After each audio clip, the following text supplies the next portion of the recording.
नमस्कार दर्शकों, बात आज की चैनल के कार्यक्रम आज का इतिहास में मैं निपुण भार्गव आपका स्वागत करता हूं। आइए देखते हैं 28 जून से जुड़ी कुछ रोचक घटनाओं को। शुरुआत करते हैं सन 1914 से।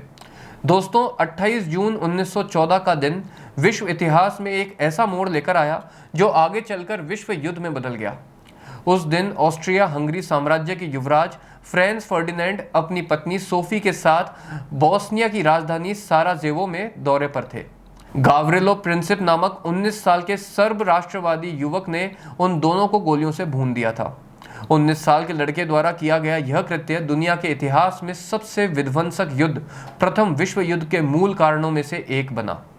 इस घटना से यूरोप में तनाव का बारूद सुलग गया और कुछ ही सप्ताह में जर्मनी, रूस, फ्रांस और इंग्लैंड जैसे देश आपसी युद्ध में उलझ गए। इसके अलावा 28 जून 1919 का दिन भी इतिहास में बेहद महत्वपूर्ण है। इसी दिन प्रथम विश्व युद्ध का औपचारिक समापन हुआ था, जब जर्मनी और मित्र देशों ने वर्साय की ऐतिहासिक संधि यानी कि ट्रीटी ऑफ वर्साय पर हस्ताक्षर किए थे। यह उस युद्ध का आधिकारिक अंत था जिसमें लगभग 1 करोड़ लोगों ने अपनी जान गंवाई थी। हालांकि यह शांति स्थापित करने का एक प्रयास था, मगर यह संधि जर्मनी के लिए बेहद कड़ी और अपमानजनक रही। उससे भारी युद्ध क्षतिपूर्ति वसूली गई, उसकी सेना सीमित कर दी गई और कई इलाकों से जर्मनी का अधिकार खत्म कर दिया गया। इतिहासकारों का मानना है कि इसी संधि से आगे चलकर द्वितीय विश्व युद्ध का बीज पड़ा। इसके अलावा आज ही का दिन स्टोनवॉल विद्रोह का भी साक्षी रहा है।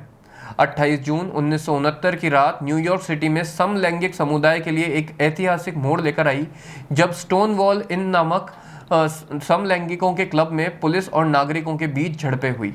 यह साधारण सी घटना आगे चलकर पूरी दुनिया में समलैंगिक अधिकारों के आंदोलन का प्रतीक बन गई। स्टोनवॉल विद्रोह से LGBTQ+ समुदाय में एक नई ताकत आई और समलैंगिक अधिकारों और समानता के लिए पूरी दुनिया में एक व्यापक आंदोलन शुरू हुआ जो आज तक जारी है। तो दोस्तों, ये था 28 जून का इतिहास, जो हमें ये संदेश देता है कि कभी एक गोली पूरी दुनिया का नक्शा बदल सकती है, तो कभी एक कागज का टुकड़ा शांति या युद्ध का फैसला कर सकता है, और कभी साधारण लोगों का विरोध आने वाली पूरी पीढ़ियों के अधिकारों का आधार बन जाता है। ये दिन हमें सीख देता है कि इतिहास में हर छोटा कदम, हर फैसला और हर आवाज़ बेहद मायने रखती है। कल फिर आपसे इस कार्यक्रम में मुलाकात होगी। तब तक के लिए देखते रहिए बात आज की। धन्यवाद।